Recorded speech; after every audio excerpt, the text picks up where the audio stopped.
Hello everyone. Today we have Q&A, episode number 13. So last month I did a A&Q on April Fools. So what I've been thinking about doing now is alternating between A&Qs and Q&As. So since it's May 1st, I'm going to be starting off this month with another Q&A. So let's get right into some questions. The first question comes from Fran Cuber. Will you make any giveaways? What is your main 3x3? And what is your least favorite WCA event? I think the next giveaway I'll be doing is probably when I hit 10,000 subscribers. So if you want me to do another giveaway, tell all your friends to subscribe to my channel.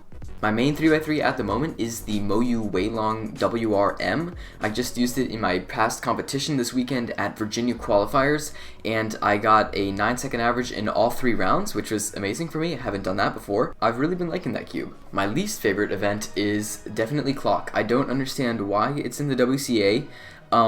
It just doesn't make sense to me. It's not a twisty puzzle like all the other ones are. Now don't get me wrong, I think Clock is a really fun puzzle. It's not well built, but it's a good design, and I think the way it works is very clever, and it's a fun puzzle to solve.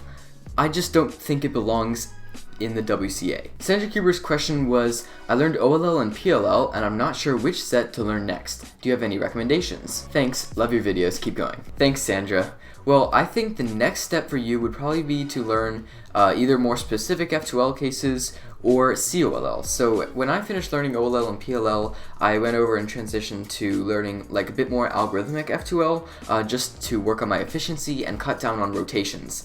And then I also started learning COLL, which helped a little bit. It's not the most important subset, but it'll definitely help you in those certain cases where you get a really easy COLL case and you could possibly even skip the whole PLL. Farrell Huet asked, in order to beat the current 3x3 WR single, do you think we need a new revolutionary speed cubing method, or we just need to wait for another super lucky CFOP or RU solution? Honestly, I think that's a really interesting question. I think the easiest way to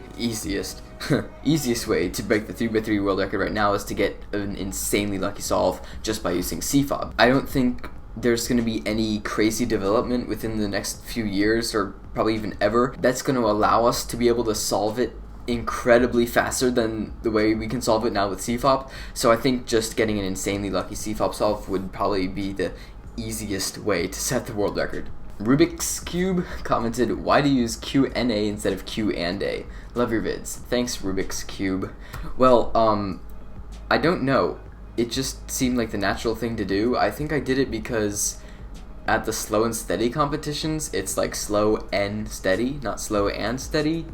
I don't know. I went up and looked it up on YouTube a while later after I'd done a few episodes and realized that basically everyone else uses the and symbol instead of n. But then when I did my A and Q last month, it made more sense to use the and symbol, so I used it there, and actually I decided just to switch over. So this episode actually is going to have the and symbol instead of an n. Woohoo. Flash commented, no offense, but wow, competitive cubing exists? Yeah, it does. I don't know how you found my channel if you didn't know about competitive speed cubing, or if you're being sarcastic. I can't tell, honestly. But yes, competitive speed cubing does exist, and it's a lot of fun. It's definitely been getting a lot more popular. It basically restarted up around 2003, and it has become insanely popular since then. When you were only having like a few competitions per year, now you'll have like hundreds and hundreds per year across hundreds of countries in the world. It's really getting a lot more popular nowadays, and I think that's awesome. Musa Builder asked, what timer do you use on your laptop? Generally, I'll use CS timer, but I also switch between that and Cubicle Timer. One of the things that I really like about Cubicle Timer is the little graph display they have at the bottom, and it shows the frequency of your solves. So if you have like a lot of 9s or a lot of 10s or a lot of 8s, it'll show you like on a bar graph how many of each type of solve you get. So I like that analytical aspect of it. NHCuber asked, what is your favorite social media platform other than YouTube? I'd probably have to say Instagram.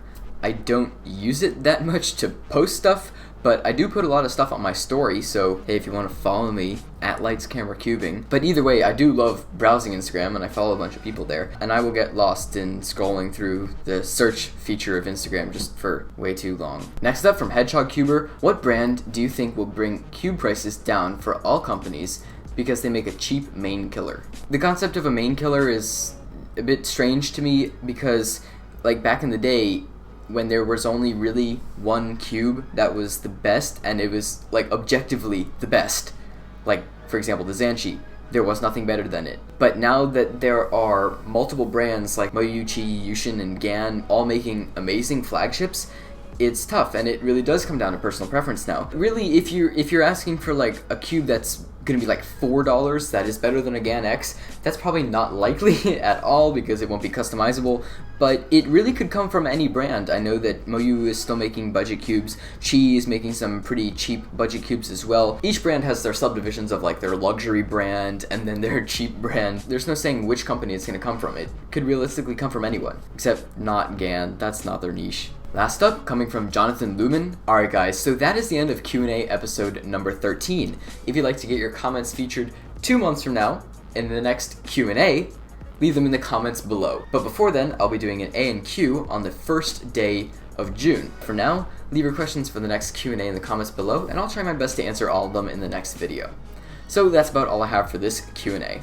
Thanks for watching guys, bye.